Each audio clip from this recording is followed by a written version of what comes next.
98 FM Purnama Sidi Wonosobo. Assalamualaikum warahmatullahi wabarakatuh. Dari Jalan Pangeran Diponegoro nomor 1 A Longkrang Wonosobo, 98 FM Purnama Sidi mencerahkan inspiratif. Selamat sore sahabat Purnama Sidi di Wonosobo dan seputarnya, dan dimanapun sahabat Purnama Sidi berada, baik yang ada di luar Wonosobo juga bisa tetap mendengarkan radio Purnama Sidi via streaming. Sahabat Purnama Sidi, hari ini Restu hadir di sajian ngobar di edisi yang kedua bersama dengan rekan saya yang sudah ada di studio. Narasumber kita pada sore hari ini tentunya adalah tokoh pemuda yang menginspirasi sahabat muda di Wonosobo. Dan selamat sore Mas Slamet. Halo, selamat sore, sahabat Purnama Sidi. Boleh dikenalkan dulu untuk namanya? Nama saya Slamet Puji Widianto. Bisa disapa Slamet, kadang sesekali juga teman-teman menyapa Slam begitu. Baik, Mas Slamet Puji Widianto ya. Di sini sahabat Purnama Sidi kita akan membahas terkait dengan identitas dari Mas Slamet Puji Widianto. Lebih jauh mengenal Mas Slamet terlebih dahulu. Setelah nanti di sesi kedua kita baru akan membahas tentang apa yang dilakukan Mas Slamet atau juga aktivitas Mas Slamet di rumah begitu ya Mas. Karena ini adalah sajian ngobar, ngobrol bersama dengan penyiar, dan kali ini saya Restu Aktorik hadir di sajian ngobar pada sore hari ini. Nanti kita akan ngobrol santai ya tentunya dengan narasumber kita yang sudah hadir di Radio Purnama Sidi. Baik Mas Slamet, tadi sudah memperkenalkan namanya, kemudian mungkin sahabat Purnama Sidi ingin tahu nih apa sih background pendidikan dari seorang Slamet Puji Widianto gitu ya, yang saat ini sudah hadir di studio Radio Purnama Sidi untuk memberikan inspirasi kepada sahabat Purnama Sidi. Baik, silahkan Mas Slamet. Saya mungkin dari lahir dulu gitu ya. Oh ya. Boleh. Saya lahir di Kaliwiro, tepatnya di Desa Sukorno, itu di daerah yang termasuk daerah selatan di Kabupaten Wonosobo. Jaraknya kurang lebih kalau berkendara itu ya sekitar 30 sampai 1 jam. 30 menit sampai 1 jam dari kota. Kemudian saya lahir di Sukorno, melanjutkan pendidikan di TK Pertiwi Sukorno, SD Negeri Sukorno, kemudian dilanjut hijrah ke kota di SMP 1 Muhammadiyah Wonosobo. Setelah itu kemudian dilanjutkan di SMK Muhammadiyah 1 Wonosobo. SMK Muhammadiyah. Ya, SMK. Kalau sekarang terkenalnya SMK Mutu begitu. Oh gitu ya. Kemudian kalau istilah sekarang itu gap year, saya nggak langsung kuliah, meniti di dunia pekerjaan dulu, kemudian mendapatkan kesempatan untuk kuliah di Sekolah Tinggi Ilmu Ekonomi Widya Wiwaha Yogyakarta, mengambil jurusan manajemen. Jurusan manajemen. Manajemen, iya. Oke. Untuk ini sebelum lanjut lebih jauh tentang mungkin nanti motivasi Mas Slamet juga kok jauh-jauh dari Kaliwiro gitu ya. Kok punya motivasi yang tinggi untuk melanjutkan pendidikan sampai jenjang S1 ya. Bahkan mungkin besok bisa lanjut lagi di Amin, jenjang insyaallah. berikutnya. S2. Ya. Amin. Nah, apa nih motivasi dari Mas Slamet secara pribadi mungkin, atau terpengaruh oleh lingkungan atau yang lainnya, mungkin bisa disampaikan kepada sahabat Purnama Sidi. Motivasi yang utama adalah sangat sederhana sebenarnya. Itu datang dari kondisi keluarga yang memang di situ miskin, dalam kutip miskin ilmu, miskin pendidikan. Bapak itu lulus SD, ibu lulus SD, dan satu keluarga yang tertinggi hanya lulus SMK. Dari keluarga papa yang tertinggi lulus SMP. Sehingga mungkin saat ini saya adalah satu-satunya keluarga yang sudah bisa mendobrak. Artinya mendobrak takdir yang ternyata di situ ada yang sudah bisa sampai sarjana. Begitu. Nah, di sisi itu kemudian waktu itu kan masih berpikir bahwa kalau siapa yang melanjutkan ke perguruan tinggi atau sekolahnya tinggi, artinya nanti mudah mendapatkan pekerjaan. Nah, salah satunya itu sebenarnya begitu. Namun ternyata setelah dijalani, ternyata bukan itu bukan itu tujuan pendidikan sebenarnya. Tujuan pendidikan itu kan untuk menuntut ilmu. Betul sekali. Sebenarnya dari ilmu dulu, baru kemudian nanti rezeki yang mengalir kan begitu. Tapi memang salah satu motivasi kita mungkin dulu waktu awal-awal belajar juga karena ingin mendapatkan pekerjaan yang layak gitu ya Mas. Ya begitulah, mungkin orang-orang desa juga pikirnya begitu kan waktu itu. Tapi setelah kita mengenyam pendidikan agak lama gitu sampai mungkin ke jenjang S1, mungkin kita baru akan menyadari ternyata tujuan pendidikan itu bukan itu yang kita inginkan gitu ya. Iya. Nah, ternyata juga motivasi pekerjaan itu sangat membantu gitu ya Mas Slamet. Iya, betul sekali begitu. Terus ada lagi mungkin Mas Slamet?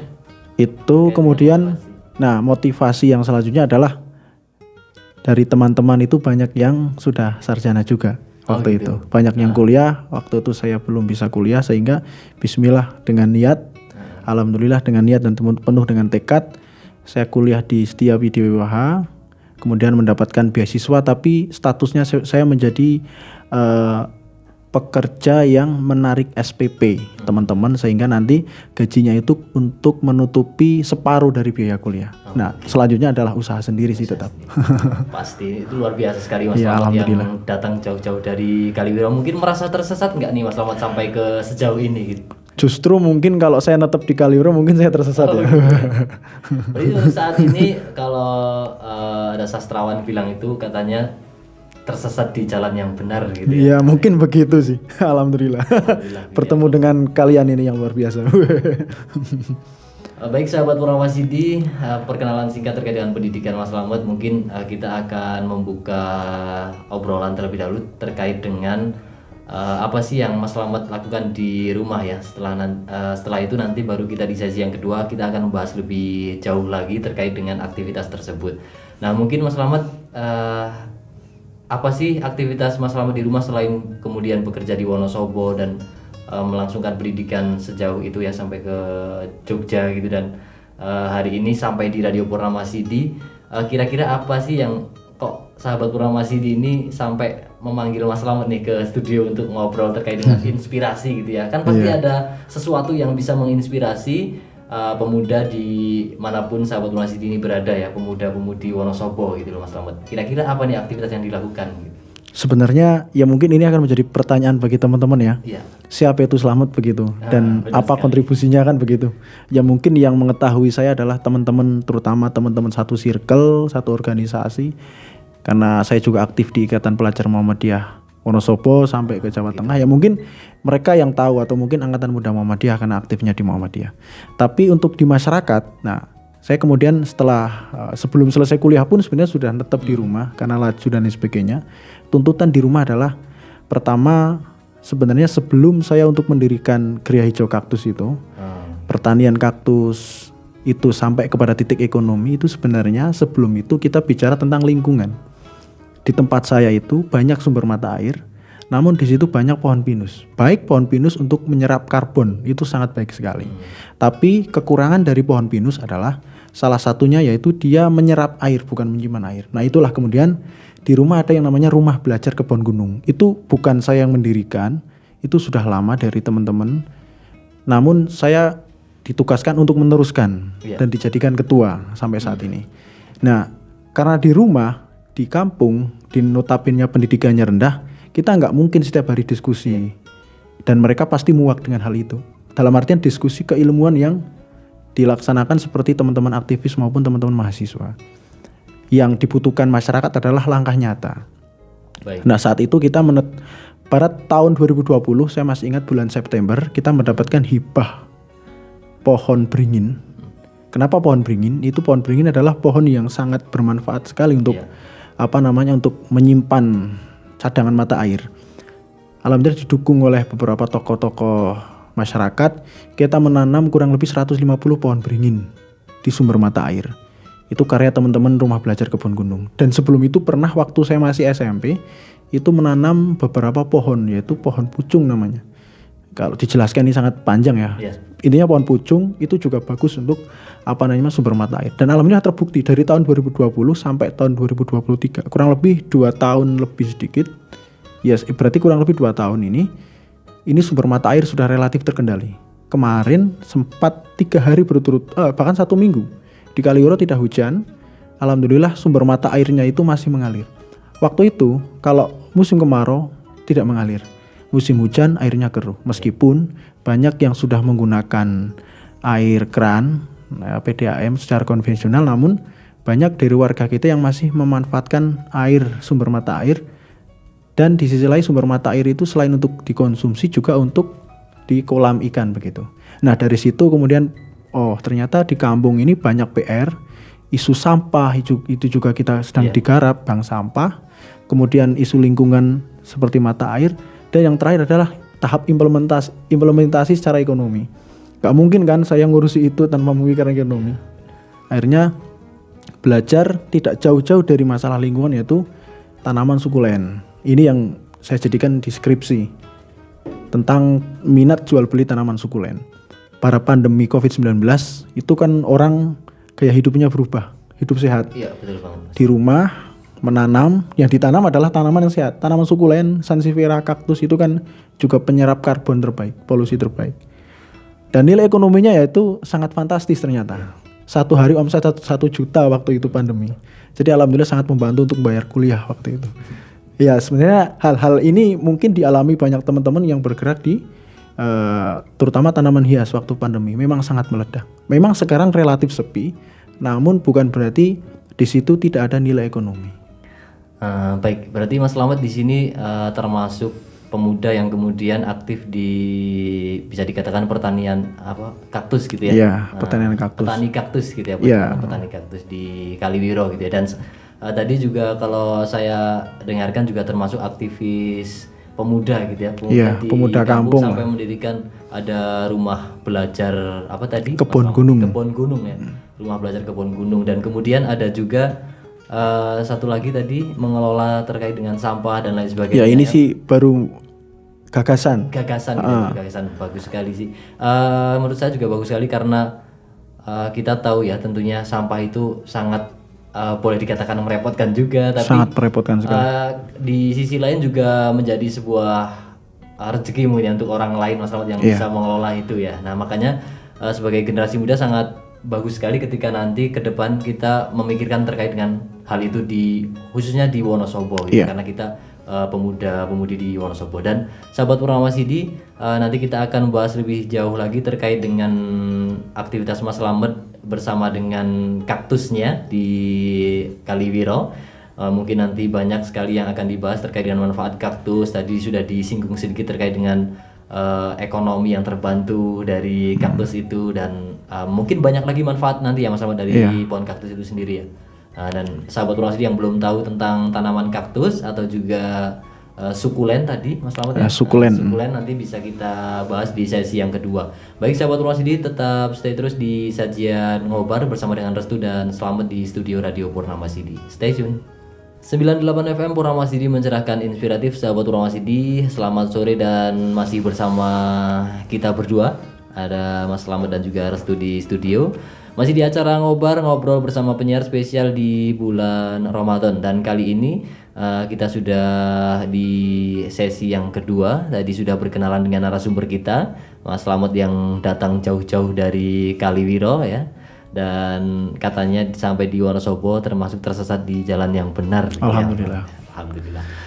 Baik Mas Slamet, kita akan lanjut lagi untuk ngobrol lebih jauh ya, biar sahabat Purnama Sidi yang belum tahu tentang aktivitas Mas Slamet berkaitan dengan tanaman kaktus di rumah, yang belum tahu juga apa itu sukulen dan lain sebagainya, itu menjadi tahu, kemudian mungkin bisa menjadi inspirasi sehingga sahabat Purnama Sidi di rumah bisa menerapkan tanaman-tanaman itu Mas Slamet. Kan tadi sudah disinggung ya di awal, ada manfaat dari segi kesehatan, kemudian ekonomi juga terbantu karena ada tanaman kaktus itu, dan nanti juga ada satu manfaat untuk membantu menghilangkan stres gitu katanya Mas Slamet ya.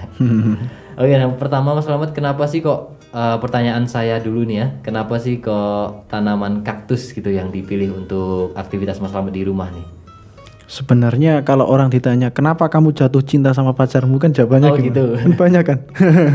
Orang kalau sudah jatuh cinta itu kadang kita tidak memiliki alasan yang tepat dan logis kan begitu, karena nggak bisa dilogika. Namun di tanaman kaktus ini, saya awal jatuh cinta ke tanaman kaktus adalah mindset kita melihat kaktus ini kan tinggi ya, tinggi itu seperti yang di depan rumah atau samping rumah. Itu kalau di jenis kaktus namanya kolumner. Jenis kolumner itu yang tinggi. Ya. Ada jenis gymnocalycium. Nah ini ternyata di situ selain kita manfaat hobi, manfaat ekonomi, sama manfaat kesehatan, karena itu tanaman ramah lingkungan, dan juga di situ kita belajar tentang biologi. Nah di situ ada yang namanya hybrid. Oh, Jadi gitu. kaktus bisa Ya. kita silangkan begitu, kita polinasi, kawin silang bahasanya. Karena Metode kawin silang berarti hybrid. iya, banyak sekali. Nah, pertama ketika saya jatuh cinta dengan kaktus, saya menjumpai kaktus yang jenis itu, Gymnocalcium. Seharusnya saya membawa contohnya di sini ya. Kaktusnya itu bulat, tanamannya bulat, jadi tidak memanjang, tapi bulat, besar, ada durinya dan bentuknya kalau dilihat hampir mirip bintang begitu. Nah, ada Gymnocalcium jenisnya Mihanovici, itu ditemukan orang-orang barat semua. Ada namanya Fredlici, dan itu banyak sekali varian. Ada lagi yang namanya, kalau teman-teman nanti bisa browsing, namanya Astrophytum. Astrophytum itu jenis kaktus yang tidak memiliki duri, dia hanya memiliki rambut begitu. Rata-rata itu ada satu jenis astro juga memiliki duri, tapi itu hanya satu jenis, namanya Capricorn. Jadi ada jenis, terus ada kultivar. Nah, banyak sekali di situ. Nah, ternyata ketika kita belajar kaktus itu, kita ingin budidaya, kan tentunya kita harus bertani. Kita belajar, asal muasal kaktus itu adalah di tempat yang tandus, yang kering, di gurun. Mindset kita mungkin gurun Arab. Tidak, ternyata kaktus ditemukan tidak di Arab, rata-rata. Benua Afrika, benua Amerika, terbanyak malah benua Amerika. Amerika, karena Amerika itu memiliki gurun. Tapi sekarang sampai ke Amerika gitu ya. Amerika, betul sekali. Gurunnya Wonosobo. Makanya ada istilah tanaman gurun, pecinta tanaman gurun. Di benua Amerika itu kan salah satu benua yang banyak memiliki gurun, tapi geografis gurunnya itu gurun yang bebatuan. Nah, makanya media tanam kaktus itu lebih banyak pasirnya. Pasir gitu ya? Iya, pasir, terus ada batu pumais. Jadi bahkan sama sekali kita nggak menggunakan tanah. Tapi itu bisa ini Mas Rahmat, bisa batu atau kerikil yang ada di sekitar kita ini. Bisa sebenarnya, bisa. Yang penting poros, yang penting air langsung keluar. Air langsung keluar. Namun biasanya kita menggunakan pasir Malang. Pasir Malang yang biasa digunakan untuk teman-teman pencinta akuarium. Gitu. Begitu. Nah, di situ kemudian kita belajar, ternyata tanaman yang di tempat yang tandus bisa nih di tempat yang tropis, namun media tanamnya seperti itu. Nah, selanjutnya yaitu bicara tentang keindahan. Pasti itu cantik kalau kita kasihkan di pot yang bagus, terus kemudian pertumbuhannya bagus, yang penting terkena sinar matahari ya, begitu ya. Makanya ada greenhouse-nya. Ada greenhouse-nya menggunakan plastik UV yang menyerap sinar ultraviolet itu supaya kaktusnya bisa seolah-olah ini di tempat seperti asalnya, begitu. Oh gitu, jadi memang harus dibuat sedemikian rupa ya, agar harus bisa terkena, bertahan lebih lama dan pertumbuhannya juga maksimal seperti di tempat asalnya gitu. Iya. Artinya kehidupan kaktus itu saya simpulkan adalah konsumsinya dia 80% sinar matahari, cahaya, dan 20% baru air. Oh gitu. Begitu. Karena lebih banyak cahaya yang masuk seharusnya begitu. Oke, kembali lagi ke indahnya ini Mas Rahmat, tadi di sisi mana nih? Indahnya itu, pertama ketika saya melihat, kok ada ya bentuknya kayak gini, begitu. Ada jenis-jenis, terus mempelajari jenis-jenis. Dari indahnya tersebut, kemudian mindsetnya terbentuk. Ini saya terhibur, apalagi orang lain kan bisa terhibur. Gitu. Saya perkenalkanlah ke orang lain. Saya nggak mungkin kemudian beli terus dijual. Awalnya begitu. Makanya greenhouse di rumah itu tidak terlalu besar, karena saya masih bermitra sama teman. Karena rumahnya dekat, dia punya greenhouse besar karena dia sudah bermain di tanaman terlebih dahulu. Cuma fokusnya di yang jenis Sansevieria. Makanya tadi kita menyinggung sukulen. Tanaman sukulen adalah tanaman yang menyimpan air, tapi dia tidak membutuhkan banyak air. Jadi tubuhnya menyimpan air, tapi dia tidak membutuhkan banyak air. Ya, kaktus kan juga sukulen, dia menyimpan air. Terus ada tanaman-tanaman sukulen yang lain begitu.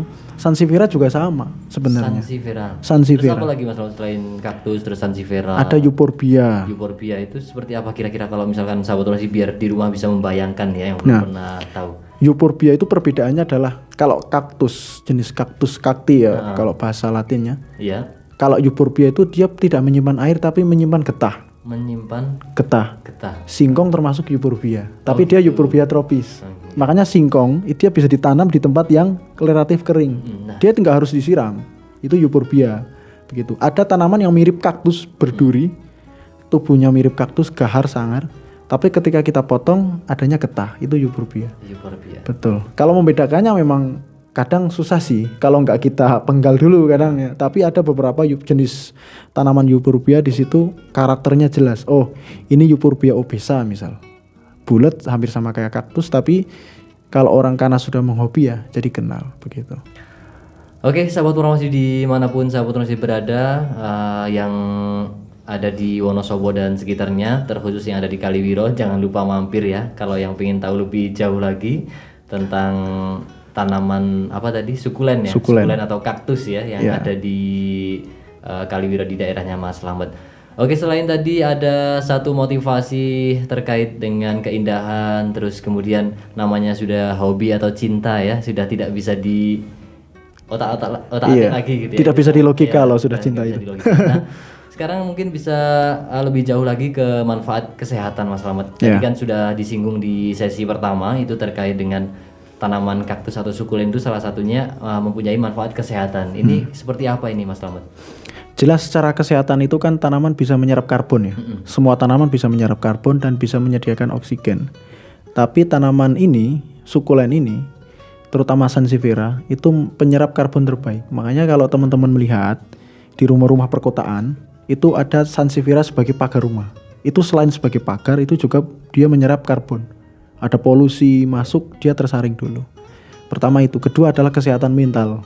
Kenapa? Karena waktu pandemi COVID ini terutama, ketika saya pernah isolasi mandiri di rumah, daripada melihat HP, kemudian adanya berita orang meninggal kena COVID, anosmia nggak sembuh-sembuh, akhirnya kan kita stres.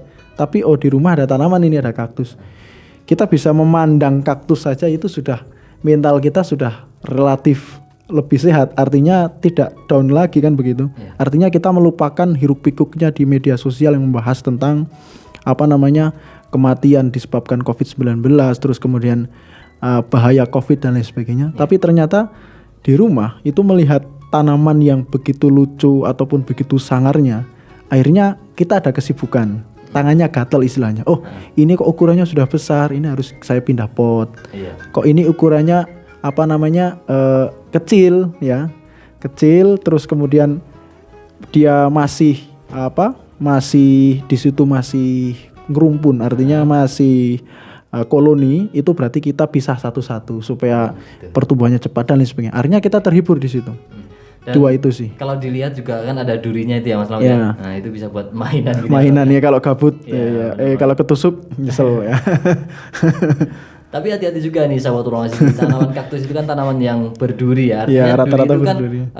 Ada salah satunya untuk melindungi batangnya sendiri ya, agar enggak diserang hama atau dihancurkan oleh orang yang nakal gitu ya. Nah, itu juga hati-hati sahabat Purnamasi, itu bisa durinya itu bisa melukai tangan kita ya ternyata ya. Jadi bukan cuma dia yang bisa melukai, tapi kaktus juga ternyata bisa melukai. Hati-hati nih sahabat Purnamasi ya.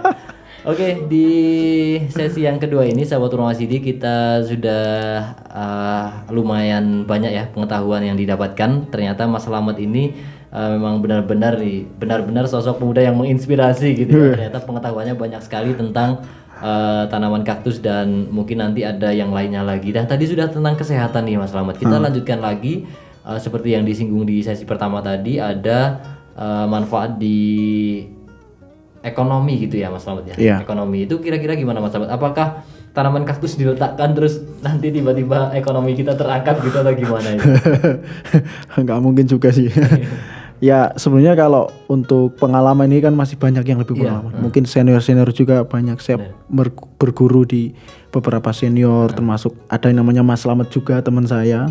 Namanya Slamet ini? Juga. Ya di kampung juga ya itu. Sama di Kaliwiro juga. Ya di Kaliwiro juga, beda RT.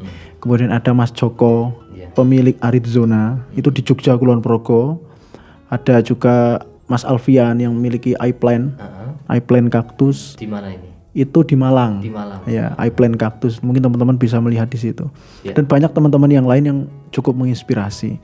Artinya pas dari hobi kemudian belum bicara ekonomi waktu itu, hobi dari awal sama teman-teman tadi bicara lingkungan, terus saya juga tadi lupa menyebut ya, Ikatan Pemuda-Pemudi Dusun Sukorno itu juga itu Ikatan Pemuda-Pemudi Dusun Sukorno yang kemudian kita menggarap proyek sampahnya itu yang memang digagas. Nah, setelah itu COVID, kemudian kita berpikir di rumah masing-masing, mencintai kaktus, banyak koleksinya, kok ini sepertinya sayang kalau hanya hobi, ini kan harganya mahal. Iya. Ukuran 1 jempol pun harganya minimal 75.000, dikalikan saja. Pernah saya membeli satu jenis kaktus yang sampai detik ini pun orang tua saya tidak tahu. Ya kurang lebih kecil lagi dari gelas ini. Ini harganya 1.500.000. 1.500.000 Sampai sekarang masih. Nah itu kemudian saya kembangkan. Oh ternyata saya posting. Banyak orang yang bertanya, Mas itu tanaman apa? Saya jelaskan, kaktus dan lain sebagainya. Kok ada yang bentuknya seperti itu? Saya jelaskan kembali. Ternyata di situ nilai marketnya luar biasa. Akhirnya kita sama-sama mengenalkan. Meskipun senior-senior juga, mereka sudah lebih dulu ya berdagang, tapi ternyata pasar yang mereka dapatkan itu orang-orang yang elit, orang menengah ke atas. Saya membeli waktu itu, saya awal beli itu sebagai orang yang menengah ke atas karena harganya mahal-mahal. Akhirnya orang-orang yang mau membeli atau mengadopsi kaktus dari saya itu, saya kasih harga yang paling murah, begitu. Ya paling murah tentunya sebenarnya ini di luar dari kesepakatan pasar ya. Namun karena hobi, tanaman hobi itu kan lebih kepada intuisi ya kalau kita bicara itu ya. Rasa gitu. Rasa kita, kadang saya nggak suka itu tapi kamu suka, artinya kamu bisa membeli yang lebih mahal karena suka. Kan nggak ada patokan harga secara pasti. Nah kemudian saya jual harga yang relatif lebih murah. Ternyata banyak juga pembelinya. Sampai terheran-heran, satu hari omset 1 juta, belum lagi tanaman-tanaman yang lain begitu. Akhirnya saya kembangkan. Nah di situ saya beli tanaman, transit 1 minggu, 1 bulan, yang penting tanamannya mapan, terus dijual lagi begitu. Ya alhamdulillah sih bisa sedikit ngangsur kuliah waktu itu. Berarti memang berawal dari hobi yang sama. Hobi dulu, cinta dulu sama kaktus ya. Iya. Melihat kaktus sudah seneng dulu, terus jadi hobi di rumah, jadi aktivitas di rumah. Selain tadi beli satu kemudian jadi banyak dan sebagainya. Terus banyak orang yang nanya kemudian dijual, ternyata bisa membantu ekonomi dari Mas Slamet itu sendiri. Iya alhamdulillah. Dan juga itu artinya gini, kita ketika punya hobi itu sebisa mungkin hobi yang menjanjikan, hobi yang menghasilkan. Kalau kita mencintai sesuatu karena materi, kalau itu sudah tidak memberikan materi kepada kita, maka cinta kita artinya tidak tulus. Itu hanya cinta sesaat. Tapi kalau kita mencintai sesuatu dengan tulus, hobi mencintai kaktus, meskipun katakanlah sekarang harga kaktus sedang turun, bahkan yang beli relatif sedikit. Kalau dulu yang beli 1 hari katakanlah 10 orang. Kalau sekarang 1 minggu 1 orang misal. Ini kan ya boleh-boleh saja nggak masalah karena kita sudah cinta, kita juga sudah punya penghasilan yang lain. Artinya ya cinta tetap cinta, rawat tetap dirawat. Tapi kan kadang beberapa orang yang mencintai tanaman hanya karena materi, ketika harganya sudah turun, akhirnya nggak dirawat. Ini kan mubazir juga. Jadi memang hobi kalau bisa jadi yang menghasilkan gitu ya, Mbak. Iya. Hobi cuan gitu ya. Hobi cuan. Itu prinsip orang manajemen ekonomi seperti itu. Hobi yang menghasilkan. Ya, sahabat Ruang Masidi dimanapun Anda berada, tadi Mas Slamet sudah memberikan inspirasi yang luar biasa. Kalau bisa kata Mas Slamet ini ya, hobi kalau bisa menjadi cuan gitu ya. Iya, hobi yang menghasilkan. Bisa membantu ekonomi kita, bukan hobi yang menghambur-hamburkan uang. Ya, gitu itu juga dilarang agama kan. Juga dilarang agama. Terlalu boros membuatirkan.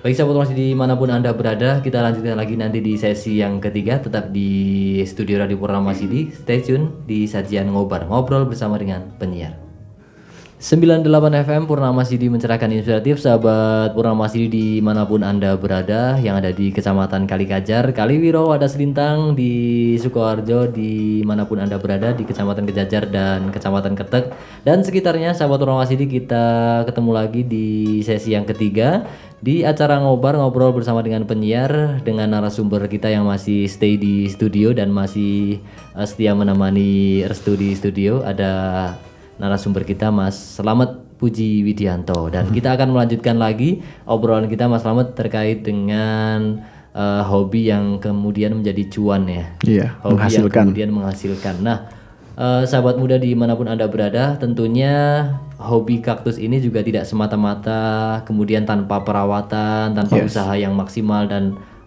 banyak hal yang harus dilakukan untuk itu ya Mas Slamet. Selain juga mempelajari tentang kaktusnya itu, pengetahuan tentang jenis-jenis dan lain sebagainya ya Mas Slamet. Nah, bagaimana nih Mas Slamet selama mengelola kaktus ini atau juga hobi kaktus ini? Mungkin ada tips-tips perawatan kaktus atau juga tentang jenis-jenis kaktus dan lain sebagainya gitu. Boleh silakan Mas Slamet.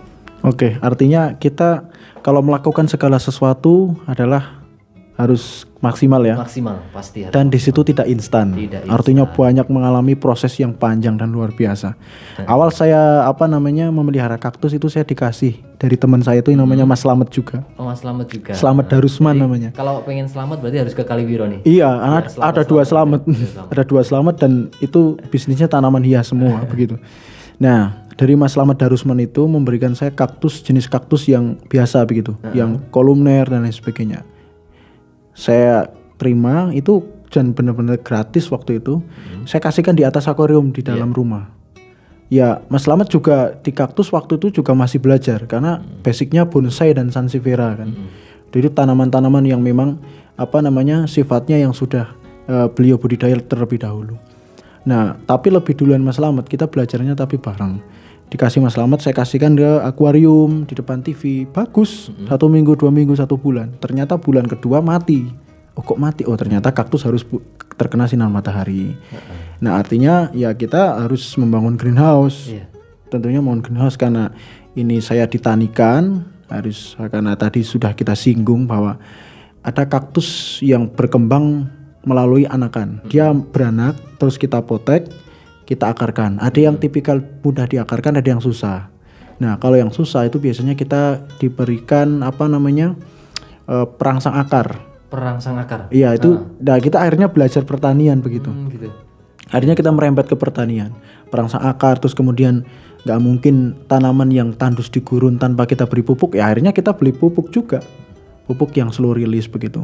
Nah, tetap kita menggunakan pupuk, tapi kita juga menggunakan obat-obatan pertanian karena kaktus ini kan sebenarnya kan di tempat yang tandus kita beri di tempat yang kita pindah di tempat yang tropis, meskipun nenek buyut moyangnya mungkin sudah di sini, namun kan hamanya kan berbeda seperti yang di sana. Artinya di sini lebih relatif lembab, banyak jamur ya yang bisa menyerang akar dan lain sebagainya, banyak juga kutu sehingga kita harus bermain dengan insektisida di situ. Ya akhirnya mau tidak mau kita harus menggunakan obat kimia selama sementara ini. Memang kita kalau tanaman kaktus kalau menggunakan organik full rata-rata kita gagal sih. Karena yaitu organik ini kan kita berkaitan dengan bakteri. Bakteri yang baik untuk tanaman tropis belum tentu baik untuk tanaman yang tandus begitu ya. Kayak kaktus ini kan tanaman yang relatif tandus.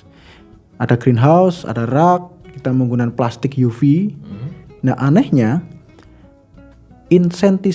intensititas atau kualitas cahaya matahari di tropis sama di gurun juga berbeda. Ternyata kualitas cahaya matahari di daerah tropis seperti tempat kita Indonesia ini itu ternyata tidak semuanya bisa diterima secara mentah-mentah, harus disaring, yaitu menggunakan jaring paranet.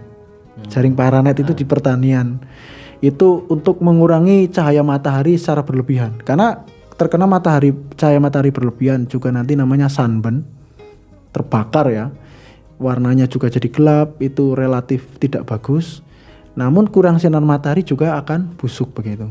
Nah teman-teman kalau mau memelihara kaktus, mas saya nggak punya greenhouse, nggak masalah, bisa dikasihkan di kaca. Misal teman-teman punya jendela, dikasihkan di jendela. Yang penting ada sinar matahari sore ataupun pagi. Begitu. Oh gitu. Jadi memang harus ada pembatas dulu antara sinar. Jadi nggak boleh sinar langsung gitu ya? Iya, sebisa mungkin jangan sinar langsung. Kalau untuk hidup. Tapi bagus. Nah tidak begitu. Artinya harus terkena sinar matahari. Kalau mas saya nggak punya greenhouse. Nah rata-rata kalau hanya penikmat penghobi mereka nggak menggunakan greenhouse. Mereka menggunakan rak di depan rumah, ditata, terus atau mungkin mereka ditaruh di jendela kamar atau jendela ruang makan atau jendela ruang tamu. Yang penting di dekat jendela yang terkena sinar matahari itu sudah cukup. Begitu. Baik sahabat Oramasidi, nah ternyata sangat rumit sekali ya untuk merawat kaktus itu, karena diawali dengan cinta. Memang kalau merawat yang dicintai itu memang sangat sulit gitu ya Mas Slamet ya. Iya, tapi jadi mudah sih karena cinta. Karena cinta itu. Karena cinta juga sih. Karena cinta kemudian tidak melihat apa-apa, kita rawat gitu aja dengan semangat yang luar biasa pastinya ya. Nah sahabat Oramasidi juga yang ingin melakukan kegiatan tersebut atau menanam tanaman kaktus di rumah, bisa belajar lebih lanjut, nanti bisa silaturahmi ke rumahnya Mas Slamet, boleh di Kaliwiro. Dan sahabat Purnama Sidi, tadi juga sudah disinggung sedikit tentang pengalaman Mas Slamet. Kaktus itu kemudian mati ya Mas Slamet ketika ditaruh di depan Di dalam rumah tanpa sinar matahari. tanpa sinar matahari. Kasusnya itu nanti kaktusnya itu kering atau kemudian justru lembab terus membusuk Mas Slamet? Kalau di dalam rumah rata-rata dia lembab, membusuk. Justru menjadi lembab gitu. Lembab meskipun medianya kering. Oh, gitu. Artinya ya itu kurangnya sinar, terus sirkulasi udaranya juga kurang, dia lembab. Ataupun kering, tapi rata-rata dia kalau busuk, kalau terlalu sering di dalam rumah dia busuk karena terlalu lembab. Oh gitu, jadi akan busuk gitu ya, karena Busuk, memang mati. tidak terkena sinar Iya. matahari. Nah sahabat Purnama, ini salah satu contoh kasus yang hati-hati ya tentunya sahabat Purnama, yang di rumah sudah memiliki kaktus nih yang masih dirawat di dalam kamar dan tidak boleh terkena sinar matahari. Jangan sungkan-sungkan untuk dikeluarkan atau didekatkan di jendela untuk Iya. mendapatkan sinar matahari supaya tetap hidup dan cintanya tetap terawat. Iya, betul sekali itu. Atau mungkin di teras rumah gitu ya. Benar banget. Oke, Mas Slamet di studio dan teman-teman sahabat Purnama Sidi dimanapun Anda berada.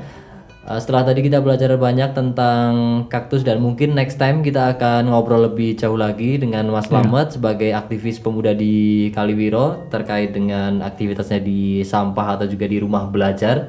Mungkin di lain waktu ya Mas Slamet ya. Tadi kita membahas tentang tanaman kaktus sudah cukup ya, dikira cukup. Dan mungkin sahabat Purnama Sidi dimanapun Anda berada, ada pertanyaan untuk kita yang di studio, atau mungkin rekan-rekan saya yang ada di studio Radio Purnama Sidi yang sedang bertugas nih ya. Ayo silakan. Boleh kalau misalkan ada pertanyaan, disilahkan siapa? Oke nih, dari kita yang di silakan. studio ya. Kita mau tanya nih buat Mas Slamet, ini kan selaku dari jurusan kan manajemen ya. Iya. Tanya juga seputar ekonomi. Nah itu susah nggak sih ada dua peran gitu kan, jadi petani kaktus dan juga menjadi pribadi yang juga terikat dengan instansi lain. Iya. Bisa share tips dan juga inspirasi kepada Radio Purnama Sidi. Oh ya, terima kasih ya Mbak Dea ya yang sudah bertanya, rekan saya yang ada di studio. Pertanyaannya tadi terkait dengan tips bagaimana Mas Slamet kemudian memainkan peran ya. Ada dua peran yang dibagi, selaku petani dan juga tadi selaku apa nih Mbak Dea? Di Manajemen ya, berarti dari ekonomi. background pendidikan ekonominya gitu ya. Oke, silakan Mas Slamet. Sebenarnya kan dalam prinsipnya orang hidup itu kan fitrahnya kan kita sebisa mungkin kan bermanfaat untuk orang lain. Tapi sebelum kita memberikan manfaat untuk orang lain, kita bisa memberikan manfaat untuk diri kita sendiri dulu. Artinya jiwa kita terbebaskan dulu kan. Nggak mungkin kita membebaskan orang lain sedangkan kita juga masih terjajah secara apapun kan begitu. Nah, untuk kemudian di dalam kehidupan sehari-hari itu lebih kepada lingkungan, namun dulu kuliahnya mengambil ekonomi manajemen, bahkan manajemennya lebih ke sumber daya manusia sebenarnya. Namun ketika skripsi itu judulnya lebih kepada ekonomi pemasaran, karena ya itu menyesuaikan apa yang saya lakukan waktu itu sampai sekarang. Nah, untuk memainkan peran itu sebenarnya sangat mudah. Pertama, kaktus itu dari hobi, kemudian kita komersilkan. Nah, itu kan sebenarnya kan satu kesatuan yang tidak bisa dipisahkan. Artinya peran bertani, terus kemudian peran berekonomi kan begitu. Nah, ada lagi sebenarnya peran yang di situ tidak kalah penting yang sekarang saya geluti, yaitu membangun channel Petani Berdasi ya, mungkin bisa dicantumkan nanti linknya di sini. Itu subscribernya sudah 1.200. Oh gitu. Iya. Jadi lab rumah saya itu adalah lab. Jadi Petani Berdasi bukan berarti hanya pertanian peternakan. Di rumah juga punya ayam petelur, ayam kampung. Nah, artinya hobi di kaktus masih berjalan, tapi peran ekonomi manajemennya itu harus berjalan. Berjalannya bagaimana? Nggak mungkin ketika kaktusnya nggak laku, kita paksakan harus laku. Kita sudah, katakanlah target kita penjualan 1 minggu 1, ya sudah begitu. Kalau sudah menyesuaikan target, orang ekonomi kan harus bisa membaca pasar. Ini hobi loh, bukan kebutuhan pokok. Kalau ayam, petelur, telur ini kan kebutuhan pokok. Artinya itu kan peluang. Makanya ya saya ambil begitu. Ya. Benar banget. Memang kalau yang namanya bisnis di hobi itu kan kadang-kadang musiman gitu ya Mas. Iya, Ya. betul. Kalau lagi rame gitu kan suka Rame-ramenya luar biasa begitu. banyak banget Ha-ha. yang sold out gitu ya atau lagu Wah, gitu ya. luar biasa sekali. Kalau misalkan lagi sepi ya kayak tadi yang penting sesuai dengan target gitu. Iya, Nah, betul. itu yang pertama mungkin itu teman-teman di studio Radio Purnama City jawaban dari rekan saya atau narasumber kita di studio Radio Purnama City. Dan berikutnya mungkin Mas Slamet, karena di sini kita kan selaku pemuda Wonosobo gitu ya, selaku pemuda Wonosobo yang berada di Wonosobo dan seharusnya bisa memberikan motivasi nih untuk rekan-rekan kita di Wonosobo, pemuda-pemudi di Wonosobo, sehingga bisa kemudian ikut berpartisipasi atau ikut aktif di kegiatan manapun, di kegiatan apapun itu, yang pasti adalah menjadi seorang pionir, karena pemuda kan harusnya menjadi Iya, pionir betul. gitu ya, atau Betul menjadi sekali. penggerak. Nah, menurut Mas Slamet bagaimana nih seharusnya seorang pemuda yang ada di Wonosobo ini kemudian bisa berkontribusi banyak hal dalam kegiatan apapun gitu Mas Slamet? Iya, betul. Artinya prinsip dasar manusia hidup itu kan kita harus mengisi ya. Mengisi. Artinya dimanapun kaki kita berpijak, kita harus mengisi di situ. Artinya mengisi nggak hanya kita tinggal di situ, kita menghidupi daerah situ. Kita tinggal di Wonosobo. Kalau saya tinggal di Kaliwiro, apa potensi atau permasalahan Kaliwiro? Ya itu yang harus kita selesaikan dan itu yang harus kita manfaatkan. Potensinya kita manfaatkan, persoalannya kita selesaikan. Kaliwiro juga tidak sama semuanya. Makanya teman-teman dimanapun teman-teman berada, apapun kelebihan kalian, apapun potensi yang lingkungan kalian miliki, dan tentunya kalian juga harus melihat masalah. Masalah sampah saya kira dimanapun tempat hampir sama. Dan masalah lingkungan ini menjadi kajian yang sangat penting di Wonosobo. Teman-teman mungkin bingung ya, kenapa jalan Wonosobo sering rusak? Nah ini kan masalah yang paling kompleks. Padahal Wonosobo kota wisata, katanya asri wisata, tapi jalannya nggak selalu bagus. Karena di situ kita melihat bahwa di Wonosobo ini kan tanahnya labil, ya, tanahnya labil dan drainasenya juga tidak bagus. Artinya drainase jalan air, sering hujan, airnya nggak masuk ke drainase, airnya masuknya ke jalan. Nah itu juga jalannya menjadi rusak. Ini juga kajian yang paling penting sih untuk Wonosobo secara umum. Namun kami yang di Kaliwiro adalah kita mengkaji masalah sampah di mana kita belum memiliki bank sampah yang mumpuni. Kayak teman-teman melihat ini di pembuangan akhir sampah di Wonosobo itu juga ini menjadi gunung yang sangat besar. Luar biasa sekali Mas Ini Slamet. ke depan ini akan menjadi persoalan lingkungan yang tidak akan bisa diselesaikan kalau nggak segera diselesaikan dari sekarang.